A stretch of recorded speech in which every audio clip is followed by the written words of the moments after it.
Hi guys, how are you? Hope everything is going good on with you. Welcome to your course. Welcome to your first section, first lecture, and first video. So, we're gonna start with the main question. What this course is about? Of course, it's about ethical hacking. So, what's ethical hacking? I would suggest to get in touch also with the ethical hackers. And we're gonna see also another two types of hackers. So, like we're seeing in here, guys, we have three pictures. This is the first picture, second picture, third picture. So, the first picture is about ethical hackers or white hat hackers. The second picture is about black hat hackers, and the third picture is about gray hat hackers. Let's start with ethical hackers because we are discussing ethical hacking. So, ethical hackers or white hat hackers are hackers that will try to hack the system, and sometimes they hack the system, but they don't have the intent of damaging that system or stealing data from that system. The official definition of white hat hackers are: a white hat hacker is computer science specialist, or it calls also an ethical hacker, like we said, who breaks into secured system and networks to test and access their level of security. Those are the good guys in hacking, because like we said, the ethical hackers, they don't have the intent of hack or of damaging that system. They just hack the system and they will report it to the owner of that system, and most of times they will of course have money because that's their job, that's what they do for life. So let's get back to our definitions. These are the good guys in the hacking community and use their skills and knowledge to improve security by exposing vulnerabilities before a malicious hacker detects and exploits them. So they get to the system, they try to hack it, sometimes they hack it, but they just want to get this hacking operation before the malicious hacker do. So you may have heard the word vulnerabilities. Just don't care about that. We're gonna be talking about that in this exact video. So we have also talked about malicious hackers. Who are malicious hackers? Are this second type of hackers. This second type of hackers are black hat hackers. You can see that there is a white hat in here for white hat hackers, there is a black hat in here for black hat hackers, and this should be like gray, but I choose this picture to be easy to explain and for you to remember it. So, the black hat hacker is a hacker who go farther and go more than the white hacker does. What that means, he will hack the system, he will get into that system, and he will try to steal some data from there. Sometimes they turn to crackers. And what are crackers? Crackers are the hackers that damage that system, which means that there are two types of hackers. The first type is that the hackers, they get to the system, they steal some data, and they go out, and they try always to keep anonymous. But the second type of hackers, they get to that system and they damage it. They will just try to delete everything, try to mix everything, try to change everything. They will try to get as much harm as they can to that system.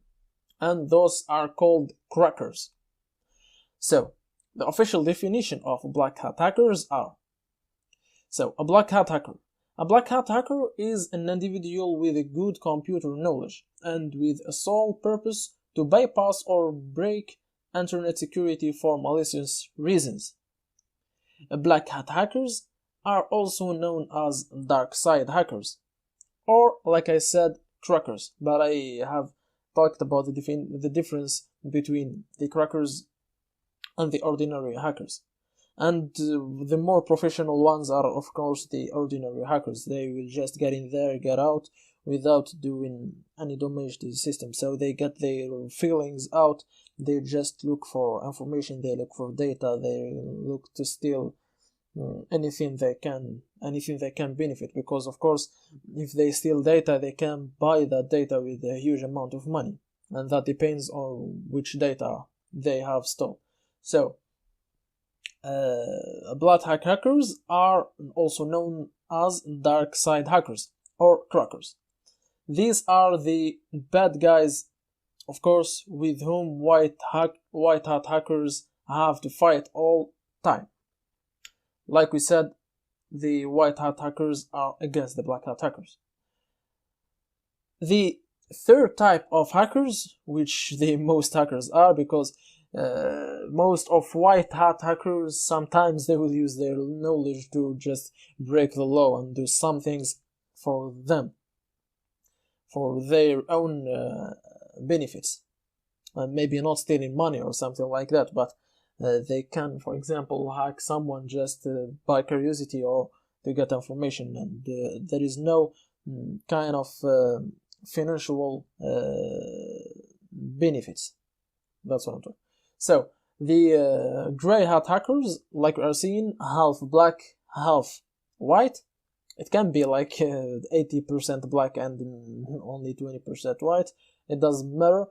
So the gray hat hackers have the knowledge, of course, of hacking, just like those three ones, but their attempt can be mixed between good attempts. They can play the good guys and they can play the bad guys at the same time. So let's move to the official definition. A gray hat hacker. The term gray hat hacker refers to a computer hacker or computer security expert who sometimes violate laws or typical ethical standards for personal purposes, of course, but don't have the malicious attention like a typical black hat hacker, of course, because black hat hackers, they are always black, but the gray can be moved between black and white every time. So, like this, I think that we have understand the three types of hackers, and we have understand what's ethical hacking. Let's move to another term, which is root. So guys, I will give you the official definitions on a PDF file and you will find everything. So, root simply is the super user. So, if you get, for example, through the terminal and you are as a root, just type who am I and you will see kind of root if you are root. If you are an ordinary user, you will find your username. So this is a Linux or a bash command line. You don't know what's Linux, you don't know what's bash, we will just discuss there down on the practical lectures. Just don't care about that. So, a root is the administration, he is the super user. He is the one can change, can add, can remove anything he wants to the system.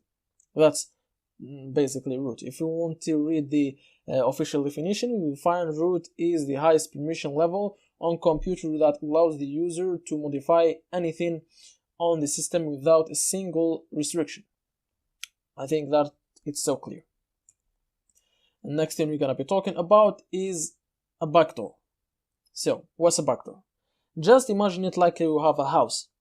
So, in that house, there is a front door in which everyone can get in and out, of course, according to some conditions. If you are one of the family, you will get in and out whenever you want. So there is kind of a security restrictions in there.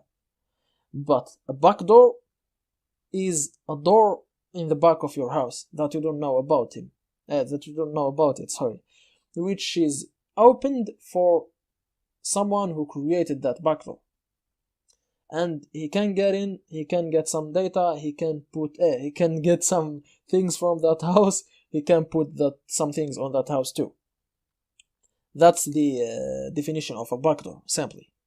So if we move to the official definition, we will find a backdoor or a trapdoor is a hidden entry to a computing device or software that bypass security measures. Of course, you are bypassing security, because security didn't notice that you are getting in and out from in that house.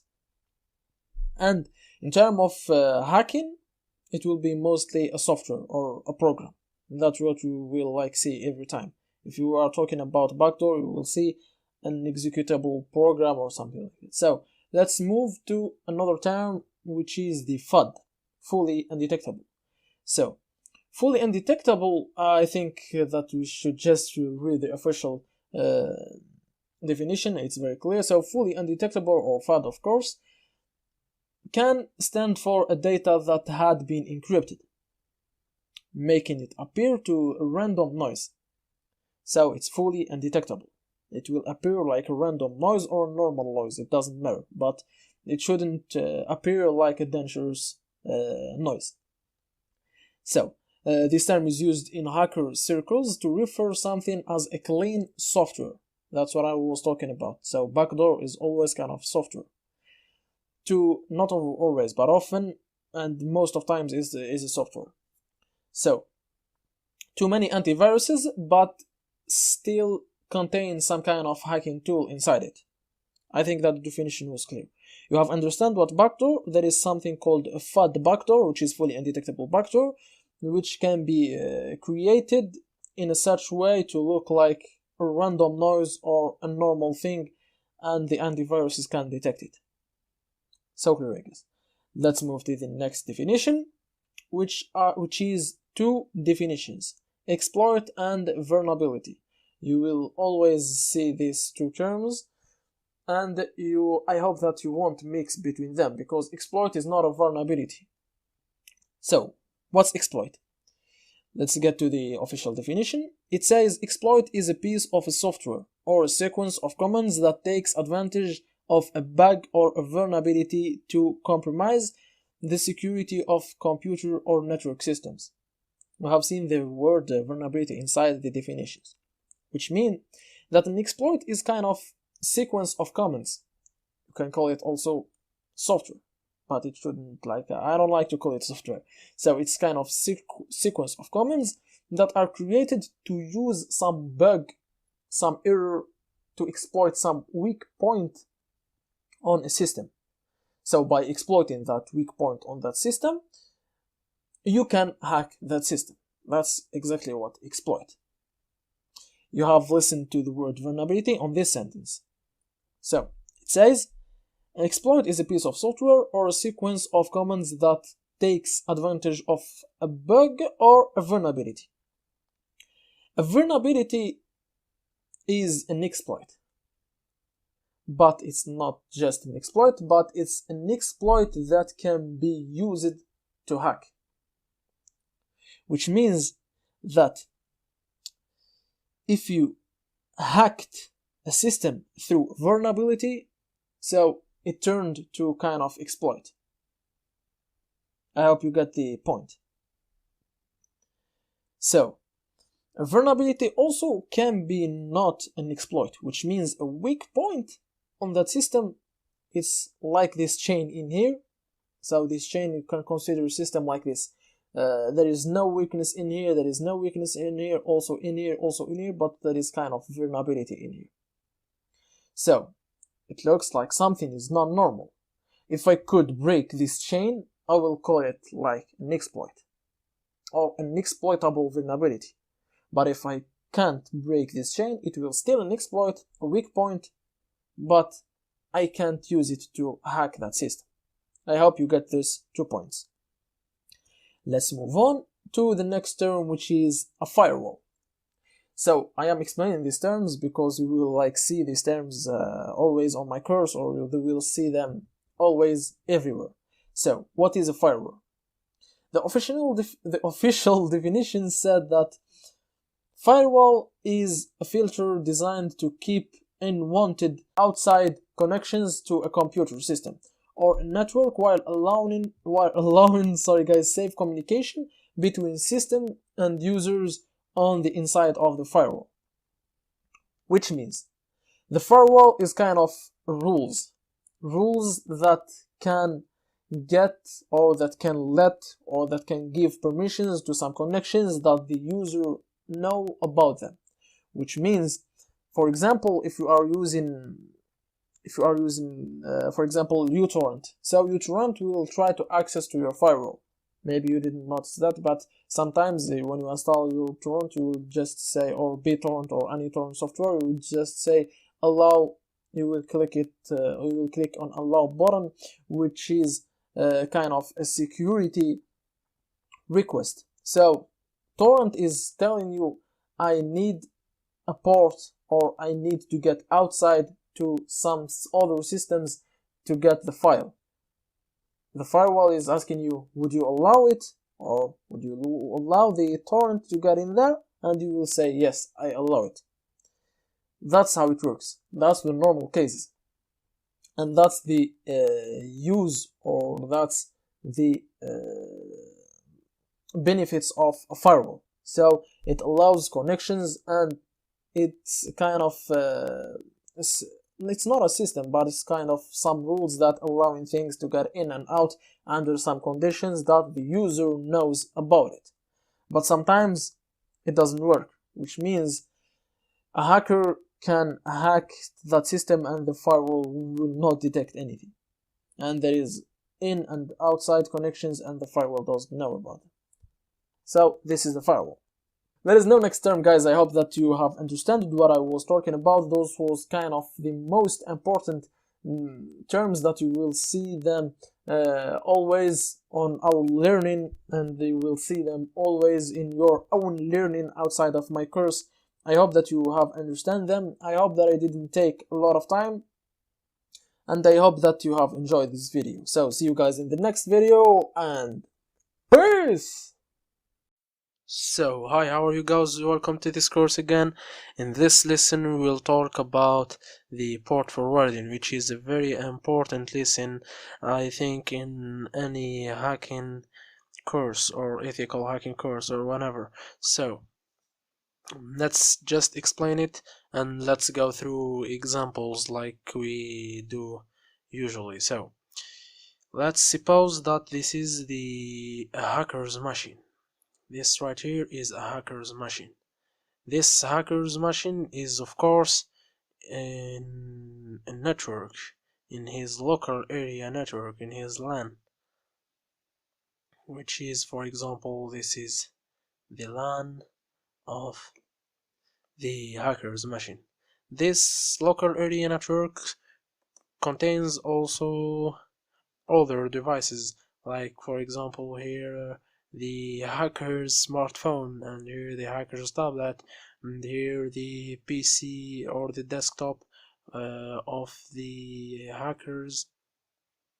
So, or this the desktop of the hacker. So those are just randomly machines. Maybe one of the hacker's family is connected to his router.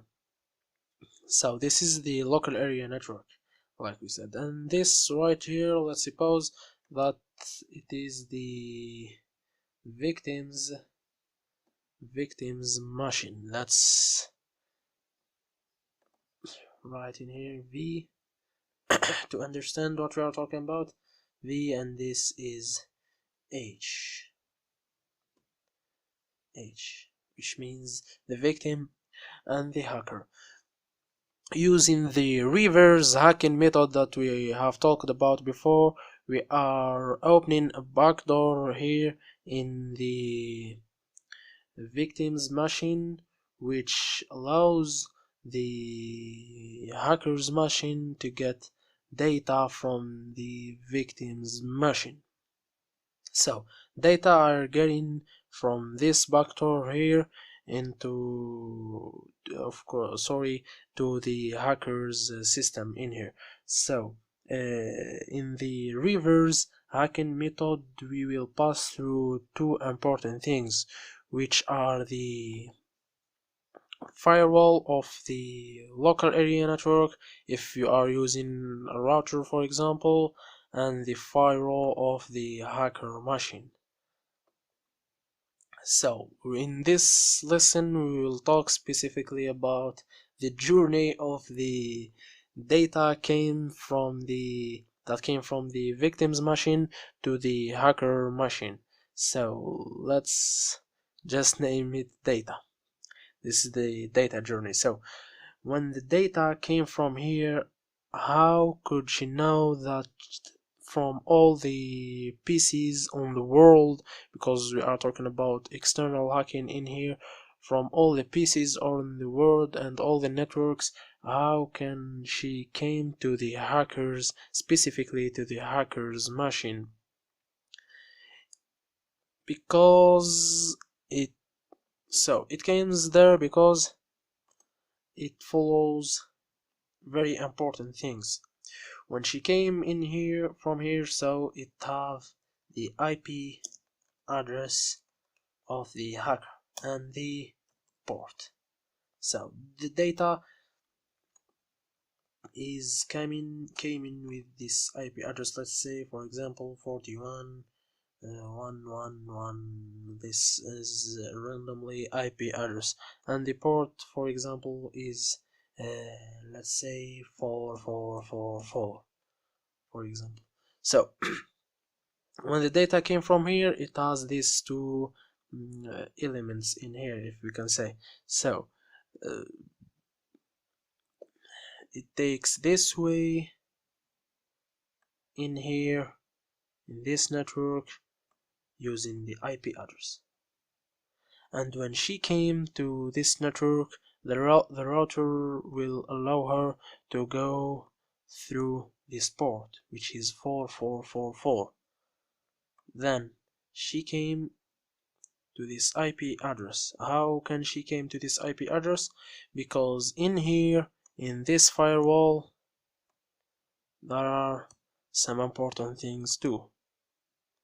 The data that came to the firewall using this specific port, the firewall of the router will redirect her to this hacker's IP address. Hacker IP address. For example, let's say this is the IP address, for example, of the hackers. So it is a very important thing to have the hacker's IP address. In Linux, you can just simply use this command right here. I think we have talked about it before. config. So this is the internal IP address. So the data will pass through this firewall, and this firewall is allowing her to get through this IP address, and to this IP address, and when she came to this IP address in here, which is the hacker's machine, the hacker must open its port, so he will allow her to get through the same port, of course, which is 444, to the machine. Then through the machine it will go to the tool you used to hack. So in this, the very important thing, I guess, is this firewall right here. So let's just talk about it. So the firewall right here have very important things, which are that the name. Those are the basic information that you have to use to open any port in the router's firewall. The name of the protocol, let's say, I will just use a random name, for example port 1. So this is the name, and the IP address,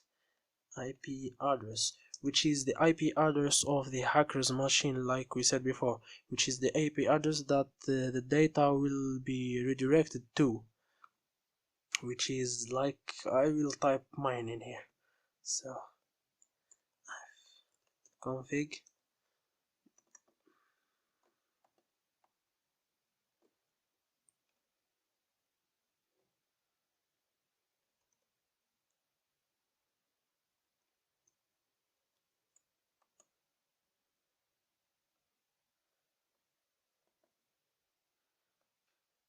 let's just type it.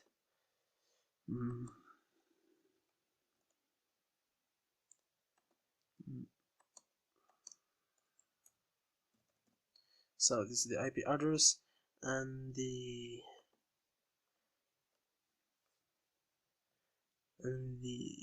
port, like we said before, the port is the same port 444, and the protocol,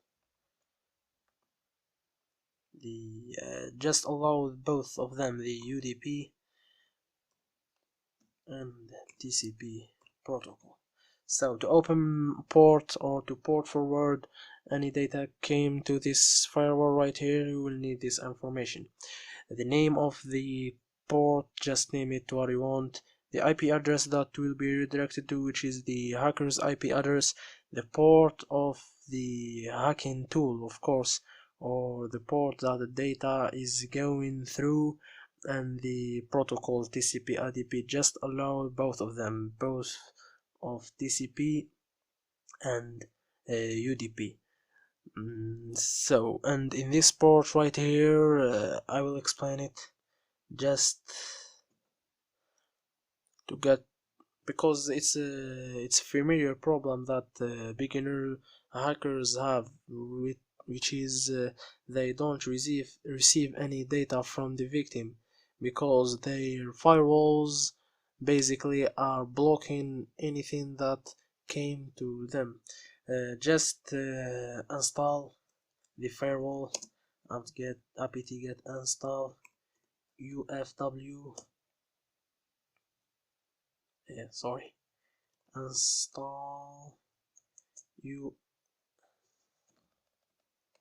ufw. I forgot the sudo. I have already installed it. Just you install it, it's basic installation, then sudo apt-get install graphical firewall interface. So I have already installed it. If you don't have this firewall in your computer or in your hacking system, I'm using Linux, like I said before in here, which is Backbox. I installed it before, so that's it. Just open it, enter your password, and this is the interface. Just if the state you in here is on, and whenever was this is green or red, just don't think about that a lot and disable it and make the state you off. Like that, you have disabled the firewall and you are allowing the data comes from the victim to get into your hacking tool or into your system. So let's close this, and in the in the firewall of the router, like I said before, you need to have this four important informations, like I said before also, which are the name, the IP address, the port, and the UDP TCP protocols, which are, like I said before, allow both of them.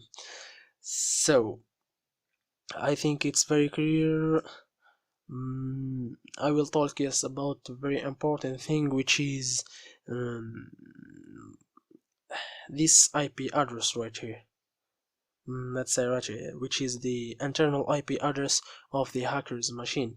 If you are connected using this IP address, for example, this IP address won't be the same IP address, maybe won't be the same IP address next time you connected to your router, because the DHCP is giving IP addresses first, then second, then the third one which connected, which means the IP address of the hacker here the IP address of the hackers is finishing with 1.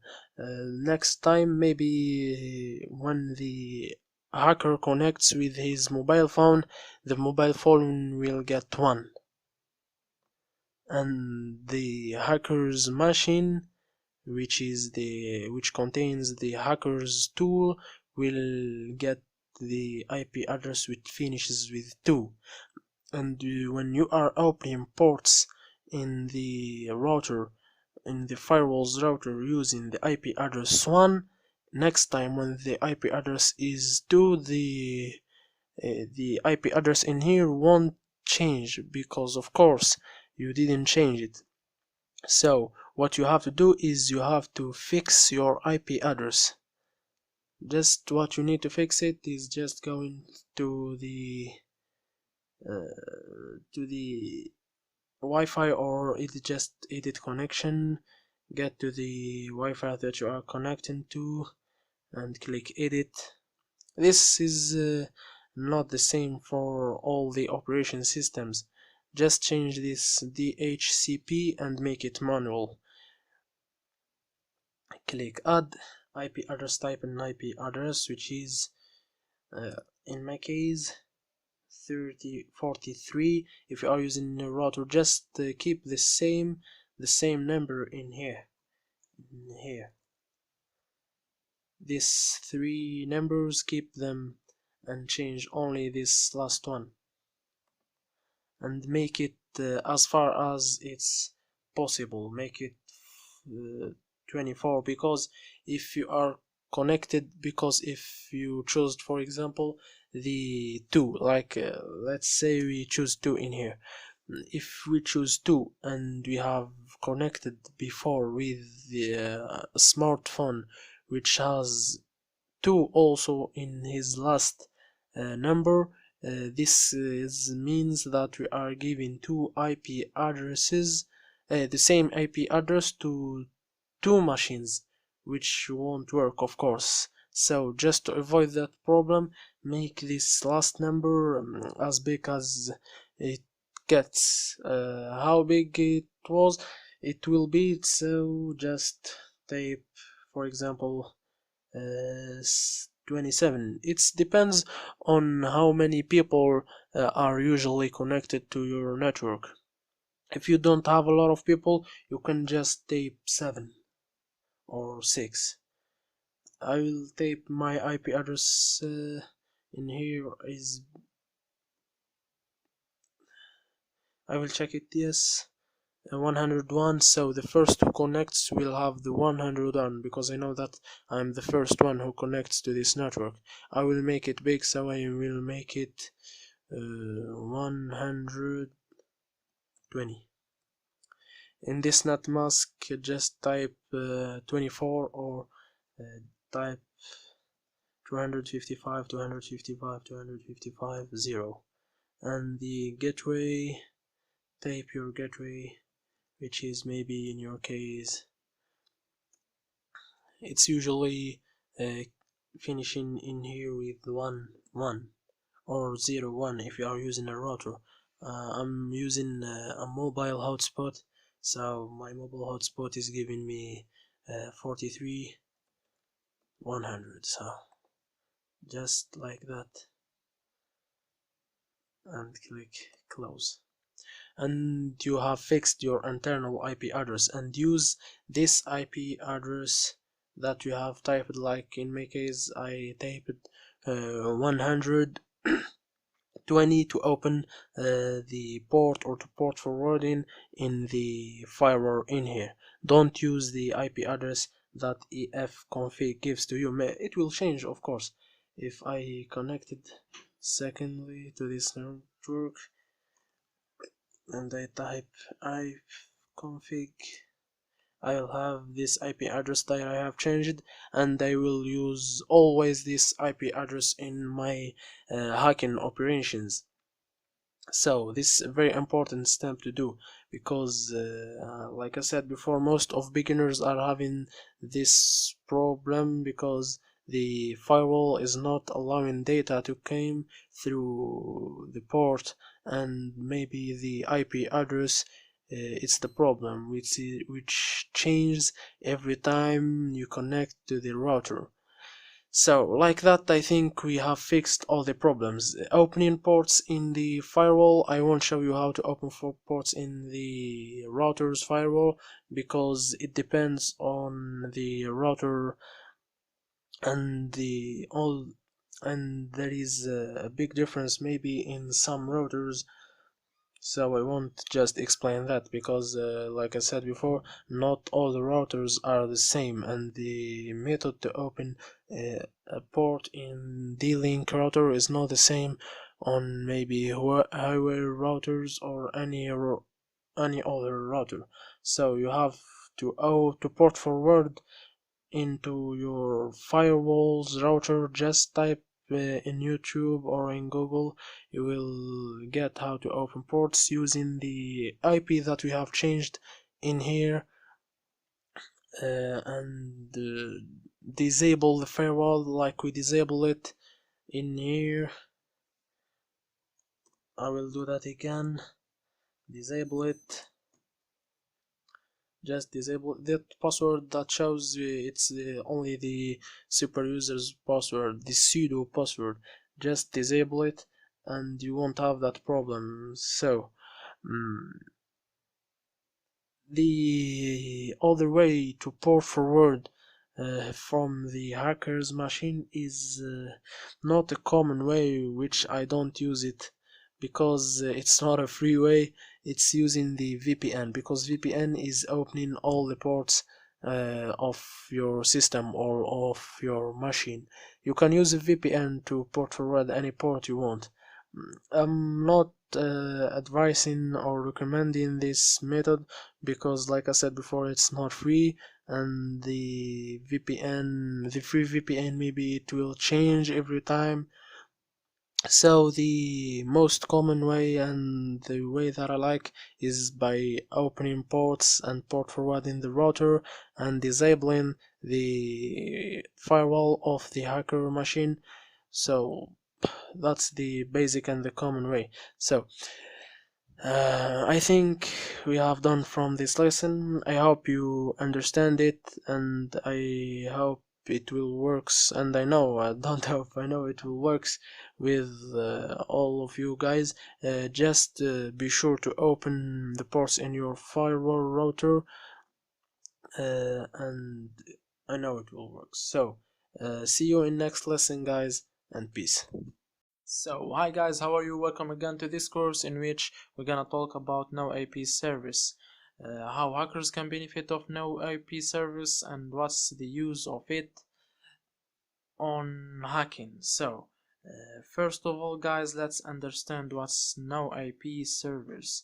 So, we will give examples as usual. In malware hacking, guys, or in backdoor hacking like we said before, or in Trojan hacking or something like that, server hacking, we are basically manipulating two important things. The first thing is the IP address. So for example, let's say an internal IP address, for example, guys, because IP addresses are external IP address and internal IP address. I will explain that. So this is an internal IP address, and let's say there an external one, which is like in my case this one right here.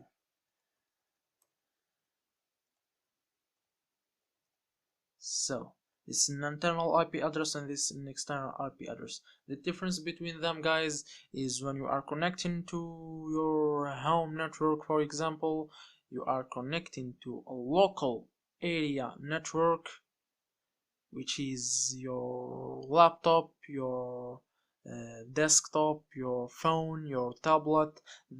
Each one of those have an internal IP address, which is communicating with the router or the modem.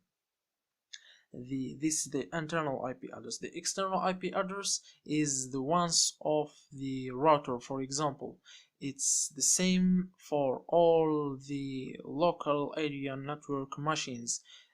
This IP address right here is the same in this laptop, and the same in my phone, and the same in my tablet, and the same everywhere, because this one is connecting me to the internet. if I change the router, this IP address will change. So this IP address will define what's my name in the internet. I think that's clear. The bad thing about this IP address, you can consider it as a bad thing as an ethical hacker, is that it changes whenever you cut the network or you reboot your router or something like that. It changes, so it doesn't keep his numbers. The internal IP address changes also, but you can get back your IP address. So guys, let's move on to talk about the port. The port. Let's say for example 4444. That's the port. So guys, this port is the enter to the hacker machine, because when a hacker hacks your machine using a reverse hacking method, is basically doing that. Like I think I have talked about that in the backstory. So this is your system, and this is the hacker's system. We are saying that you are the victim in this case. So if you are the victim, there is a backdoor right here which sends data to the hacker, and the hacker can also send data to your machine through this backdoor. So when this backdoor tries to connect to the hacker's system or the hacker's machine, he have two things: the IP address and the port. I think it explains itself also. He will get from all the machines in all the world or all the network, he will choose the hacker's machine through this IP. And when he get to the hacker's machine, he have to choose a port to enter to the hacker's machine. And we said, like, for example, 4444. So that's basically the way the hacking is done. So guys, the bad thing about this IP address, like we said before, this one right here, is that it changes every time you rebooted your router. So when the hacker reboots his router, this backdoor tries to connect to this IP address through this port. So he gets in here, he doesn't find, because this one has changed his IP address because he rebooted his router and he got another IP address, and when he tries to connect to this place, he won't find the hacker. So the hacker loses his victim. Now the victim is free. So that's basically the explanation of that scenario. So guys, this is the use of the no IP. So the no IP is the part or the domain that is stable and that doesn't change. For example, guys, we will say that this IP is equals to this domain name, like I said before, maybe udemy.ddns.net. Sorry, this equals to this one. This one doesn't change. That's the use of the no IP. So this one is fixed, and he tries always to connect or to be in relation with this IP address. So The scenario will be like that. When you are giving the backdoor to the victim, you won't make your address as like this form here that changes every time you reboot your router, like I said before. The reboot router is just an example of how IP addresses change. You will keep the same port, of course. This part here is stable too. The port doesn't have any problem. The problem is only on the IP address which changes. So in the backdoor, let's try this. This backdoor is right here. This is the backdoor. Your IP address won't be this. The IP address will be this one.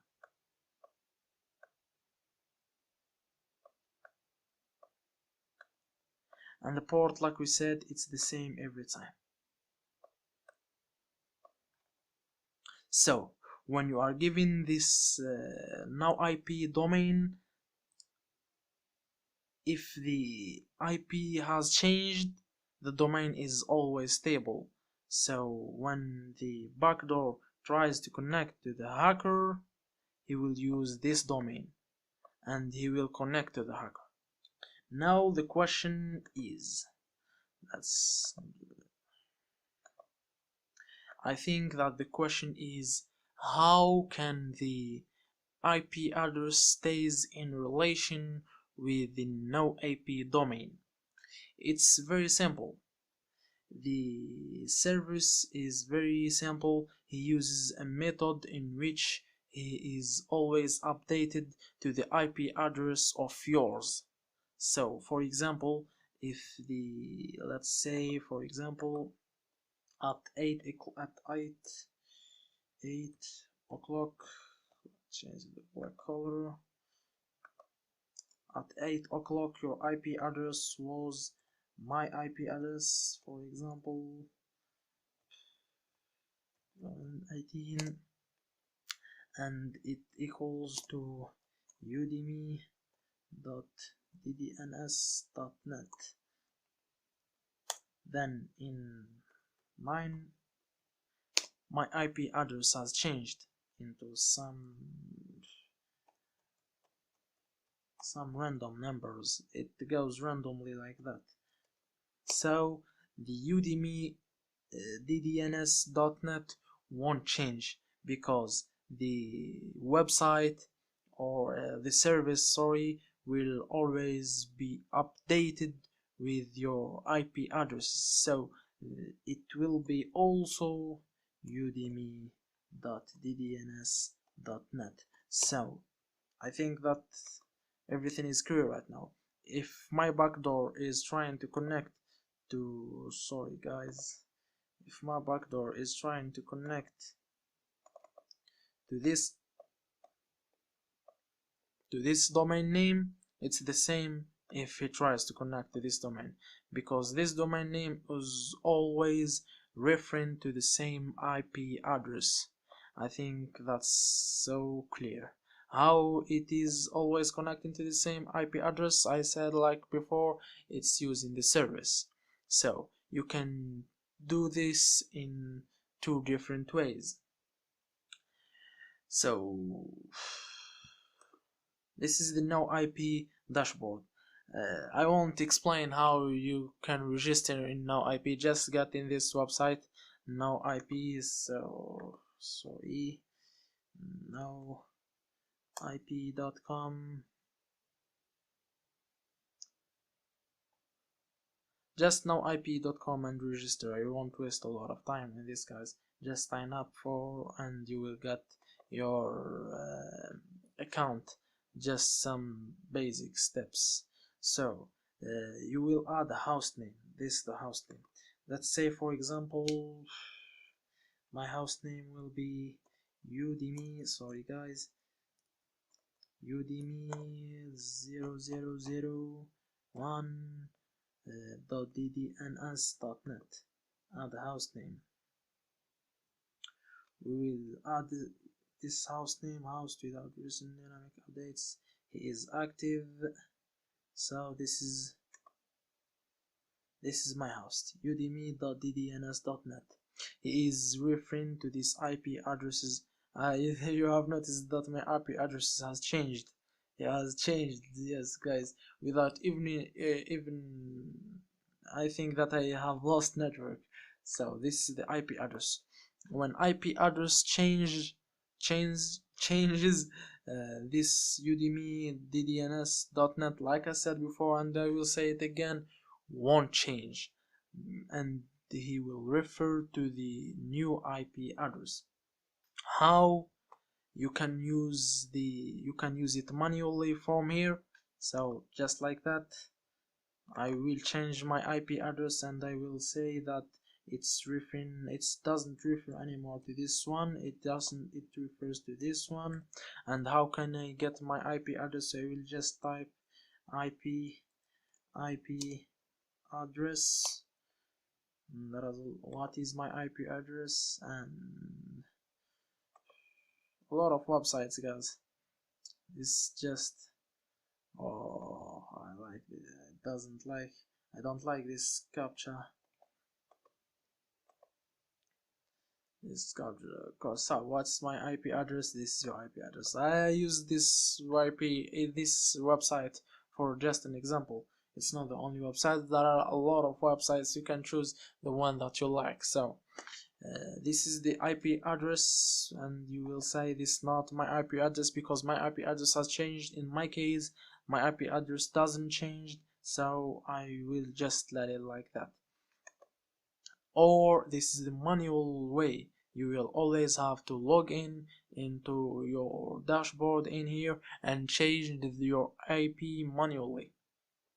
Another way, you can just use the now IP. You can install the now IP in your Linux, and I won't show you how to install it, guys, because there are 1,000 of tutorials in YouTube or in everywhere how to install now IP on Linux. I'm using Backbox Linux here. You maybe don't know this. It's built in Ubuntu. Maybe a lot of guys of you are using Kali Linux. There are a lot of tutorials how to install now IP in Kali Linux. So sorry guys, I won't explain it. It's very simple and it will waste just our time. So you can do that by just going to here, cd user local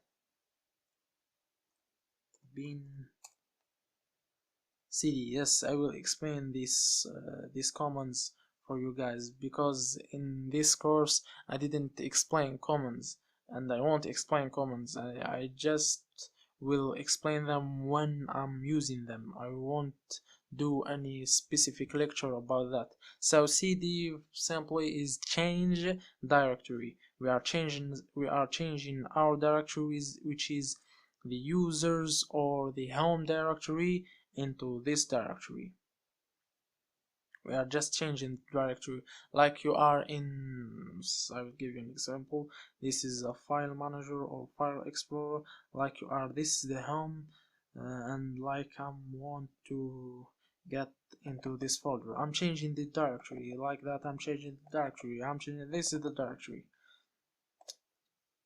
So I will list everything. So this is the now IP. I can start it from here. I'll do now IP2. I have already installed it, and you have to install it, of course, guys. I just told you that I won't show you how to install it, but you have to install it. You won't have this now IP if you didn't install it. So like that, you have can't locate configuration. Yes, it's no, don't. I have an error message. I didn't check it before using it. Try Control C, IP Control C. No, it doesn't matter. It doesn't matter, guys. It will just run with you guys, without any problems. I will show you a trick for you guys to don't change your directory anytime you open the no IP, because it's problem. I have that problem when I was a beginner. I was always changing my directory to this directory, and I was always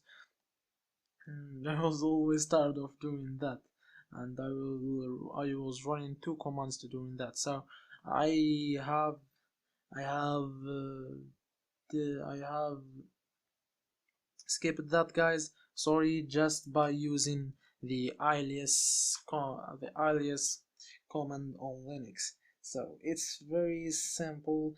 You have to change the bash and C configuration. So just do that.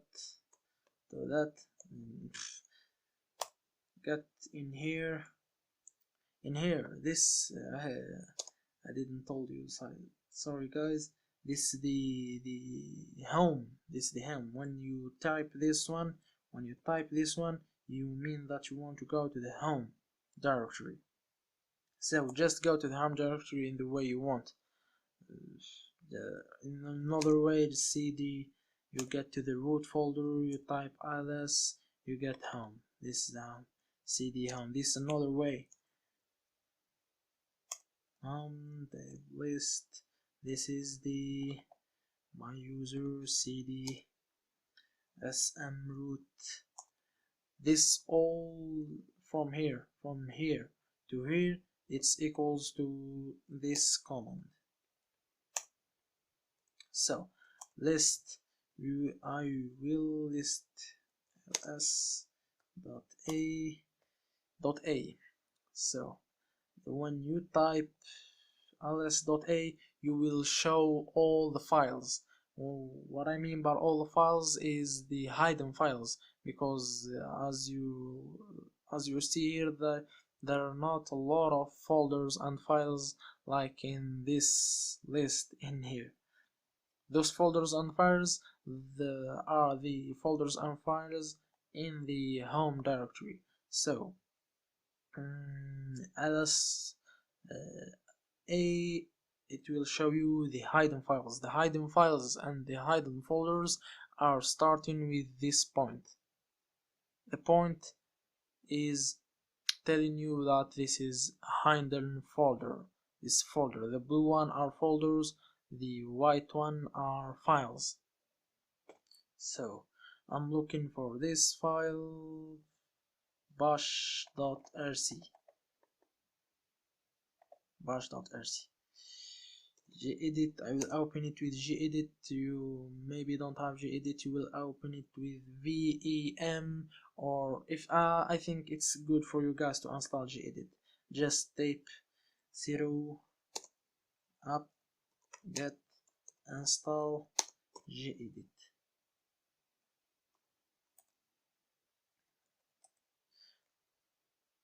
I have already installed it. So if you don't have gedit in your Linux, I think it's very good and very important to install gedit. I like it so much. So gedit and the bash rc that I told about you guys, and we will open it. So that's it. Press Ctrl F for session or find now IP. I have already added. You will ask, so you won't have these lines in here, guys. You won't have these lines in here, guys. Just enable core support. Remember this place. Just remember this place, guys. You can add it in here. Just remember this if and this this condition, enable core support and something like that, and you just add this line. You won't have maybe those lines. These lines you won't have, and these lines you will not have. You will have only this line. This line, sorry, you won't have also. Maybe you have this one. Just don't care about that. Just copy this line. is now IP equals to this directory we have talked about, and this this symbol, it's a comma, point comma. I don't know how to say that in English, but in French it's point virgule. So in English I don't know how to say that, but just it what it means it that you have finished this command and you will start this new command. That's the meaning of this symbol in here. It's very simple, I guess. The system and the bash will execute this command, then when he finishes he will execute this one, and that's what we did. If you remember, guys, I think it still is here. That's what we did, as cd change directory to this directory, then this command, sorry, this command.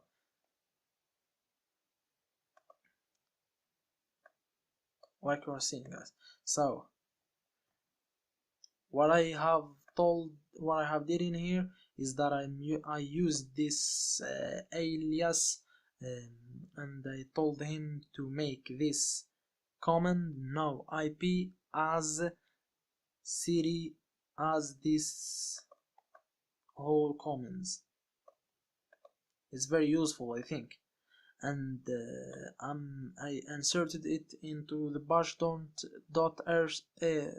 bash.rc, sorry guys, just to save this alias command, because if I used it once in the terminal, if I reboot my system, I will lose this abbreviation, if you can say so.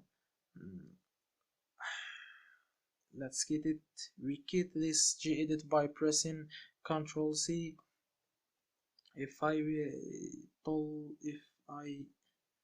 wrote no IP, then I press enter, I will get the same commands I have typed before. I will enter the password, and my now IP is activated now, and I am, like you are seeing, guys, in the user local bin, because I have changed my directory. So this this took a lot of time, guys, sorry. So this is the way you change your IP address using the software, the now IP software. So there are two methods or two ways of changing IP address. Like I said before, the first one is manually, and the second one is using the software, the now IP software. So these are all what you have to know about now IP, guys. Another use, yes, I will tell you about another good point about the no IP. So guys, just imagine that you as an ethical hacker, you want to penetration testing, you want to test a victim by sending him a page in which when he opens he will get some fake page maybe, or something like that. What you have to give him in real cases is this IP address, this IP address, or maybe this one, or it does not matter. So when you are giving a simple man, even child, those numbers, he will be like, what's this? This man is trying to hack me. This guy is trying to hack me. Why he's sending me these numbers? So the best way to do that is sending something like that. Characters. Yes, it will keep the victim think that he is safe, because just imagine that you want to hack someone's Facebook account. For example, if you send him this IP address, no, he won't open it. I'm sure that he won't open it. But if you send him like an IP address like that, For example, I think that facebook.ddns.net, but it's not sure that you will find this domain name available for you guys, because people buy these domain names and people use these domain names a lot, so just try to change it. For example, Facebook, maybe Facebook like that. Sorry guys, Facebook 3 O's .ddns.net. Maybe he won't notice that. Or maybe Facebook ck.ddns.net. Yes.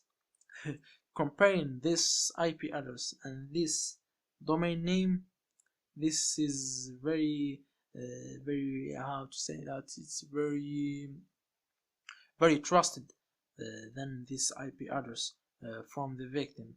So that's another good point about using a domain name or using no IP service. It's very better than using an IP address directly. There are a lot of domains.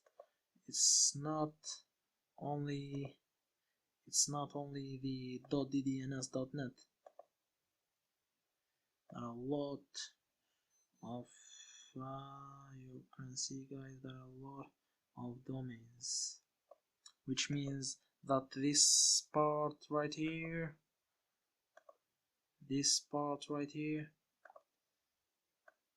can change. There are a lot of domains. This part right here can change, and it will be replaced with a lot of domain names, like we have seen in this list right here. So a lot of domains, like you are seeing guys, a lot of domains. So basically guys, this is the use of the no IP service. I hope you understand this very well. I tried to be so slow in this tutorial. I really skipped some steps like the installations and something like that. I believe that they are available in the YouTube, or in just type in Google how to install this or that and you will get it.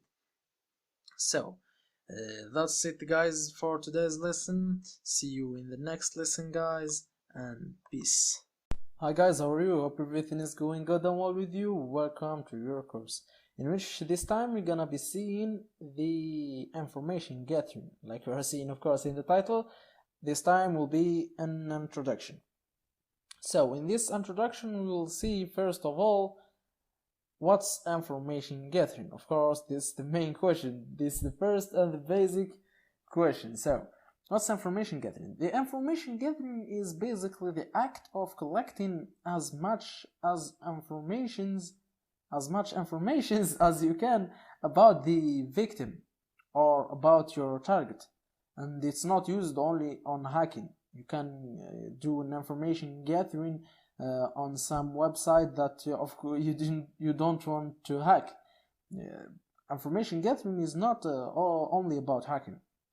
So in ethical hacking, information gathering is a very important step, because of course you want to know who you are dealing with, what's your target. Of course, if you don't know anything about the target, and if you know some things about the target, then your main thing or your first thing that you need to do is getting as much information as you can. So that's the information gathering. It's the act of collecting information about a target. Next of thing, we're gonna see the importance of information gathering in penetration testing. Why will I do the information gathering?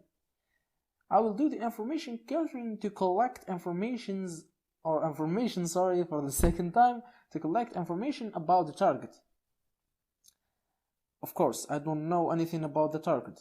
I want to collect some information about the target.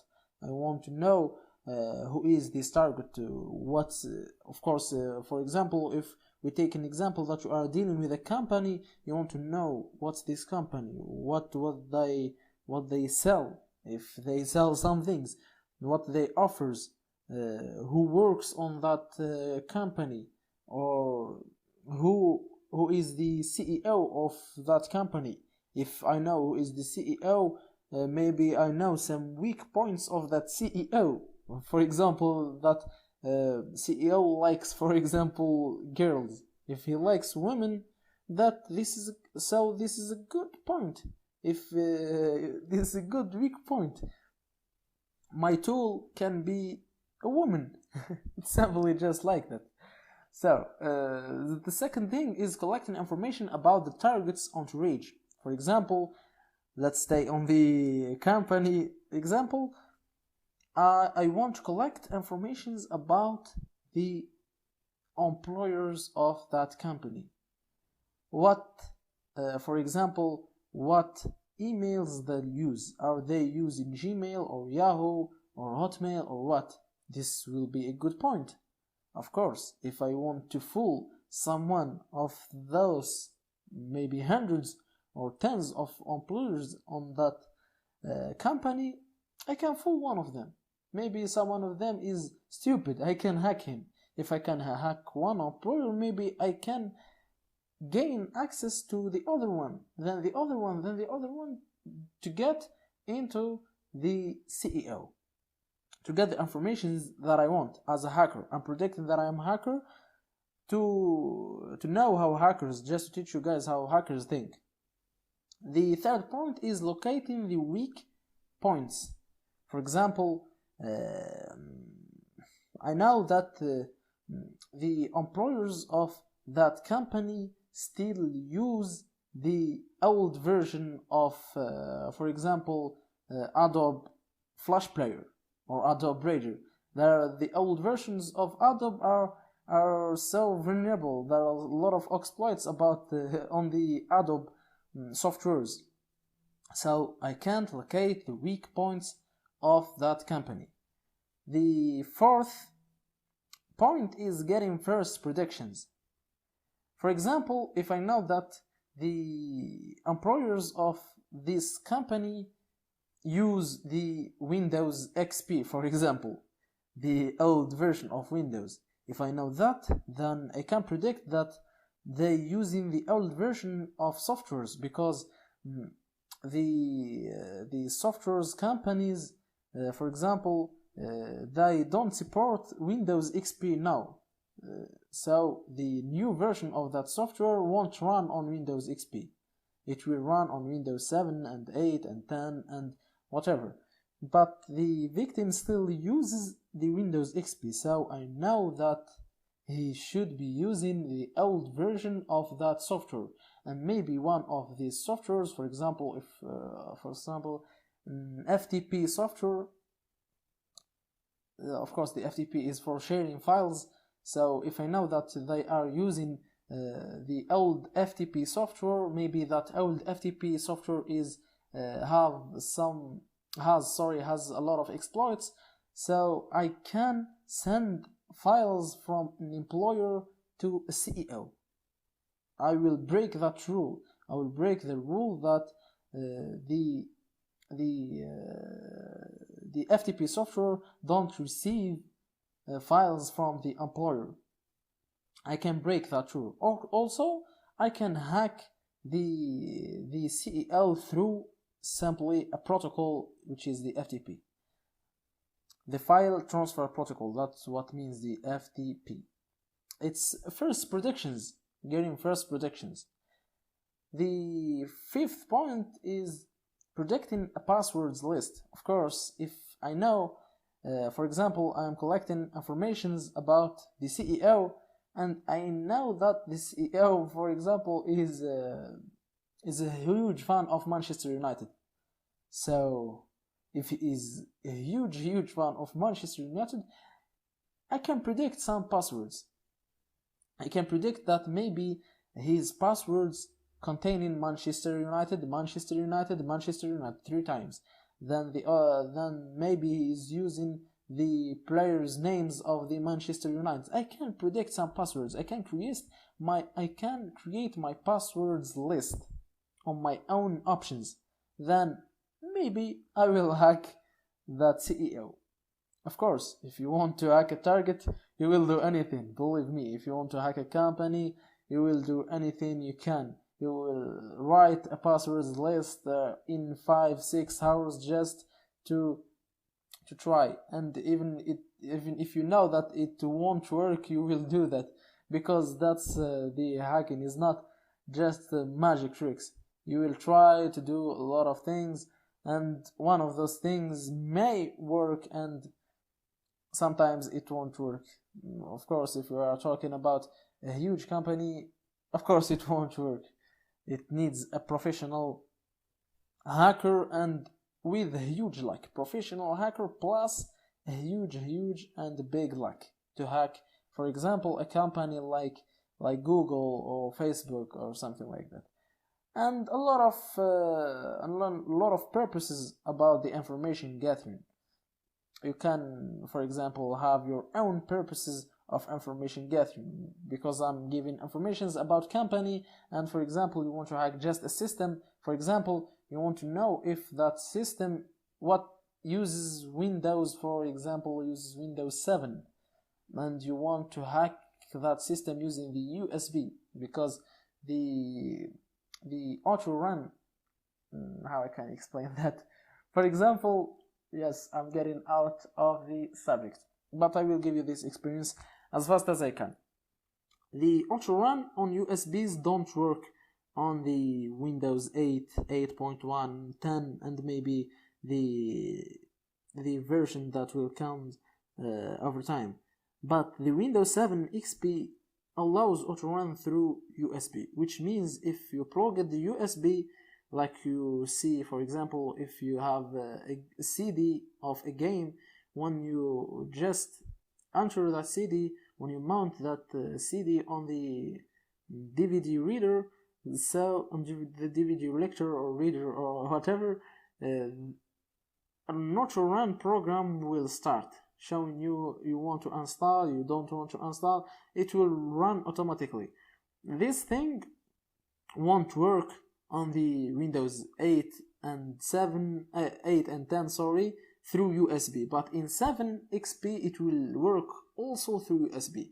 You can create a USB auto run. So this is very good. It's a very good option to have a program launches when you plug a USB. A hacker can do a lot of things. And on the Windows 10, 8, like I said, it don't work. But there is a new exploit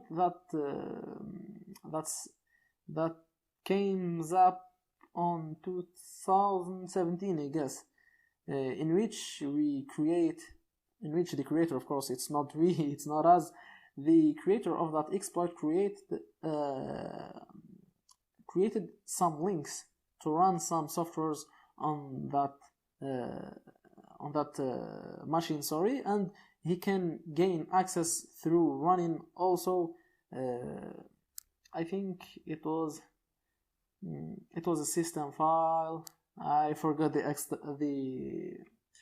extension, sorry, but it's just a file, of course, a malicious file, a malware on that USB that's running through links to get on that malicious software and then open it and then gaining the access, of course. So I get out of the subject a little bit, but I gave you some information. So we're gonna see the difference between active and passive information gathering. So, like we are reading on the title of this section, we are talking about passive information gathering. We are not talking about active information gathering. What's the difference between them? Is that the passive information gathering don't need a direct interact with the victim. Means you don't have to get to that company and talk to the employers and looking for the CEO and something like that. But this in the passive information gathering. In the active information gathering, you're gonna be active. You will get to that company, you will talk to them, try to get as much information as you can, like I said before, try to get who are the employers, who are the stupid employers, what that employer likes, and that's the active information gathering. It's special interact with the target. It's personal interact. But in the passive information gathering, all is doing at home using some tools which are the passive information gathering tools, of course. In this course we will use 4 tools, which are first of all the harvester, then whois, then Dimitri, then the famous nmap. Those are the 4 tools that we're gonna cover in this section. I hope that we will cover as much information as I can provide, because the nmap tool is very big tool which needs a whole different course by itself, but I will try to cover as much information as I can and not make this section a long section. So see you guys in the next lecture, in which we're gonna be talking about the harvester, and peace. Hi guys, how are you? Hope everything is going good and well with you. Welcome to your course. So today we're gonna be talking about the tool that we have talked about, of course, the last time on the introduction, which is the harvester. So the application helps people who are interested in discovering their client's footprint on the internet. It's simply like that.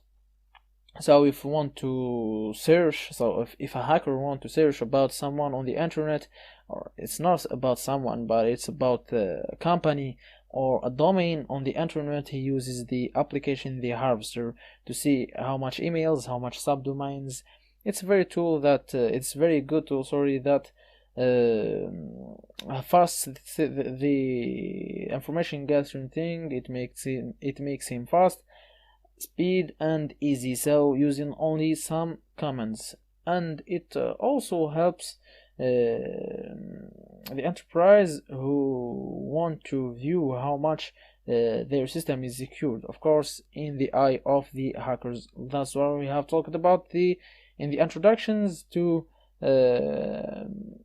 secure your system. You have to have an eye of a hacker. You should have an eye of a hacker to see how hackers think and just secure yourself. It's simply like that. So the harvester, we can write the harvester like that to see the options that we have. So there are a lot of options. Of course, I won't explain all of these options because I will waste a lot of time, and they are already explained, and we're gonna use the most important options, of course. So for an example, we're gonna use the harvester like that, and we're gonna look for a domain name of a company.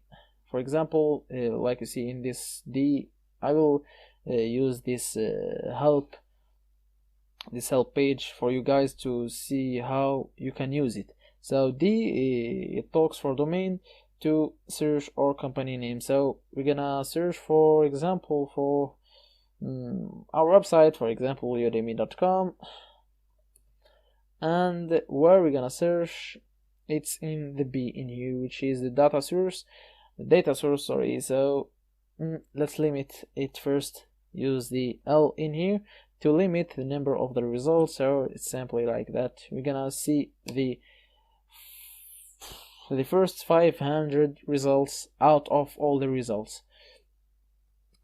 Using results, of course, these results are using search engines, which are a lot of search engines, Baidu, Bing, Bing-Api, a lot of search engines. We have Google, like you are seeing in here. We have LinkedIn, Twitter, a lot of search engines. So we're gonna choose, for example, this Bing. So using a data source, of course, the search engine must support, the search engine must support the harvester. So you can choose one of these search engines in here. There are a lot of search engines in here. There is Yahoo also, I forgot to mention it. There is Total. yeah, a lot of search engines simply like that. So, and we're gonna use Bing like I have said. So let's explain the command again. The harvester, the tool, we're gonna search for the domain name udemy.com. We're gonna see the first 500 results using the search engine Bing. So if we tape enter, we're gonna wait a little bit. It will take some time, not a lot of time. It depends on the search engine. So if you use Google, it will be faster. So I just want to use Bing. So for example, in here, Bing didn't show me any emails. So Bing didn't found any emails about udemy.com, but it have found a subdomain or a host name IP address, which is the main host. It's not a subdomain, it's the domain by itself. It's the main domain of udemy.com. So I will show you another example in which you can find some emails. For example, I will search for big company. Let's say Oracle, for example, oracle.com, so the famous Oracle, and we're gonna wait for the Bing. So these results in here are depending on the search engine, of course. So if you are using search engine, if on Udemy, it may, for example, Google may give you some results in here, and more results may be in here. Bing didn't give us that, so it's not a problem. So Bing did give us some email addresses about oracle.com, about the Oracle company. So, and it's the MySQL sales, the oracle.com, e-learning, www.oracle.com. Those are some emails that Bing found, and they have relation with oracle.com. I have repeated oracle.com a lot of times. So it have found also some subdomains, which are the docs, of course, oracle.com, the e-delivery, the investor, the IP projects, protocol, and a lot of subdomains. So that's the main use of the harvester. There is another use. For example, if we want to talk about, for example, let's say we want to use all the search engines. What can we say to the harvester to use all the search engines in here? Where are they? Yep, in here, all the search engines. We can use this keyword all, just like that. It will take a lot and a lot and a lot of time. So he will first of all use Google for his 500 results, and he will use the PGP query server for his 500 results, and it will take a lot of time. But of course, if a hacker wants to have as much information, he don't have any problem. He will use this option all for sure and surely. So if he really wants to hack that company, also if a company wants really to secure their itself, or of course the engineers, the security engineers want to secure their company, of course they will use this all option. So of course I won't wait for this to finish in here, but I will show you another option. So it's kind of useful, I think, for some of you guys, which is this option. Let's get back to Bing, and we're gonna use a parameter which is f. You can see in here f. What f did, it saves the result into an HTML and XML file, both, of course, not all, both, of course. So if you say I will save this result, where I want to save it, I want to save it on the desktop, for example, desktop, and I will name it, for example, result.html, like that. I will type enter, wait for the same time that we have waited. So wasting a little bit our time. I don't like to cut videos, like I've said before, so for you guys to live the moments with me and live the mistakes with me, and leave everything. I think this the best thing to do. So this is our two files that we have founded. If we clicked on the HTML file to open it, so I want to open the HTML file. Yep, here it comes. So, and this is our result. So those are the 4 emails that we have seen the last time. Those are the 6 house. This is the 60% of the results, and this is the 40% of the results. Those are the house, those are the emails, those are the file, the vhosts, the tld, the shutdown. Those some options that you may see a little bit useful. So but in most of times you will see only emails and hosts. So guys, this was our tool for today. It was the harvester. So guys, see you in the next lessons, or in the next lectures, or in the next videos, and peace. Hi guys, how are you? Hope everything is going good and well with you, and welcome to your course. So today we're gonna move on to the next information gathering tool, of course, which is the DMI try, or Dimitri, or Dimitri, or it's not Dimitri actually, but it's DM try, or you can read it DM try or something like that. Just feel free. So what's DMTry? It's another information gathering tool concerning websites and servers and IP addresses that have other options. Sorry guys. So to see the options of Metry, you can just type like that, Metry, enter, and you will have this list option. It's not a long list, so we will explain each option. So the first options means save the output to a host txt or a file specified by all file. Of course, it's saving the information gathering result to another txt file. The I means perform a whois lookup on an IP address. So we're gonna use the whois lookup. So not the previous tool whois, but a whois lookup. The tool that we have talked about, it's called also whois like that. Whois, but the whois lookup, which should be right in capital letter like that, it's a common lookup on websites. So this whois and this whois are not the same thing. This is a lookup, or a method of searching, or a protocol, not a protocol actually. It's some kind of searching in some kind of lookups, just like that. And whois. So what we need to do actually, we need to get back in here. So perform a whois lookup on IP address, and this one perform a whois lookup on the domain name of a host, and this n means receive netcraft.com information on a house. Netcraft, it's a kind of information gathering website, and the S perform a search for possible subdomains. It's kind of studying the possibilities of some subdomains and showing them. Of course, the subdomains.